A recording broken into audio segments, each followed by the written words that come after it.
Bia Kamal ka Nur Online TV.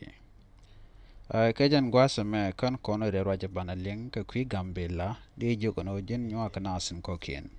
Goro no jin be subscribe ka bi notification bell bi twine ko blaren konden banung Nur Online TV bi kan shamala shub kajin. Gwasame lera banaling ka kui gambela ler me bej ki ler me bumbum ma gor liang kanedial content rewi ka gambela. Ngay content yal tore wi dan ka gambela go kan ber mo kan wer mo kan ka bong re mi dita long antama cha la no te kam la rode mi bu kon yal lingwa me ki te war gam cha gor ko raja me gwa ka los ni ja kan e kon yal tin kwan ka tung nas chit ka min cha je ka media ne ki cha ling ka tan shine la re jamanu re wi dan ki Ethiopia ke li ba peng ne dial ba ka kwen ki population census ko gorga jeno ba ngajeno ka nganu wanto re wich ka gambela ba janga chala deno balat ke jen paye me ke jen paye to kontina kana paye wona tinane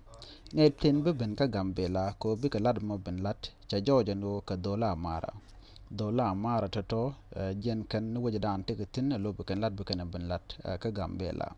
min de tin jenen kan e tin be ben re wi dan la dola mara kwan ka ke ngotu modu julu wi kwam kana tan kwe jwa ka token chineling nyal ka bun tin cha je ka wasa ki tin cha nan ka wasa chikan la no ne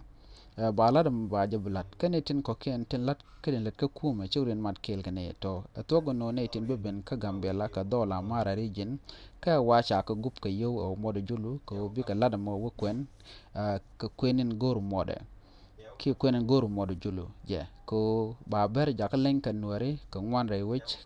ka gambela ka kwen nan ngai kon no kan peng nat kan kwen ka kor gwad ma ber kana mara ne metken keke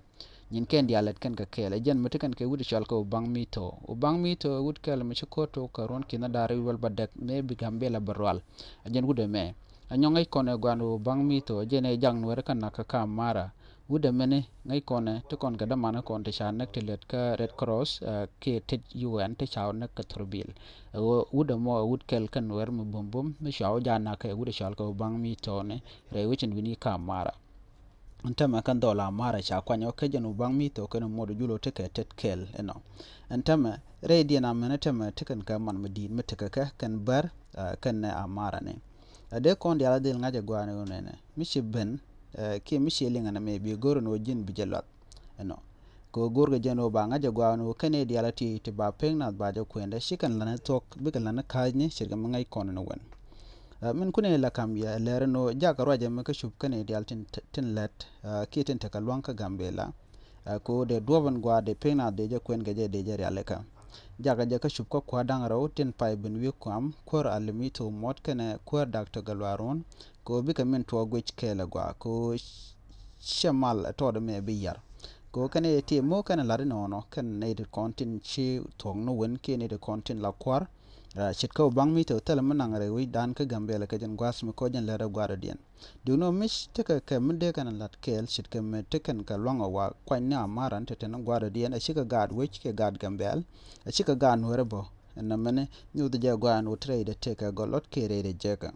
mi gor ka jen go banat ba ka kwan de kwan nuore kan de nuore ken de kan ka kweno ko ngai ka je gwan go ka ngane mu wanong ne ko ken report bi kan to ka federal government ba report mi je cha bi report mu gwa ka kuje mo la da je ko dang roten content wi ko am shang na man alimi to mot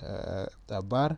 cha nyu na je gwan o i jena belen bereka go belet kel kan e dial ko woiden ke wo cha wo kwaran nyam cha nyu da gwan no de kan ta ka madung do mu wane ko ken wan gwara den chimnen kono men tamno ba ja mara ba kanong e bika gat gambel ke ji gambel bu kan ba kwen nyu de gwan go ngode kume te ko mot kan tan ko jwa mu nyu de gwan o de ka kapchong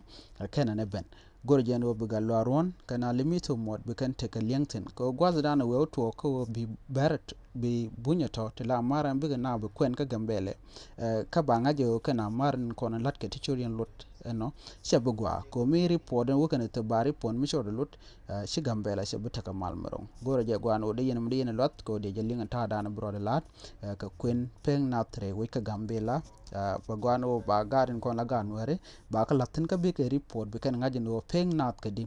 ka gambela ngai ka je ni wono ne ri ngon ka nuare ber ci kan de wana wuni ene mi ci den mat ka buñ ba cha ka goron ba ka kwen kan ne kon la jikan bel ba kwen la mara ne rumane je tigray je afar pen shangul ko musni ba kwen kwide ne de kon ba kwen gambela nuere ka ber ka ne shalma jang ka opo ka kumo ka opo kene de konen ba kwen kene de to tin nyu de gwano kana jikan belo ne mi jiram jidit kenen channel me gor jen wojin de subscribe ki de leram de nyu kana sin ko kene konen na ga de kan le real link kan war online tv biya te kaman bye bye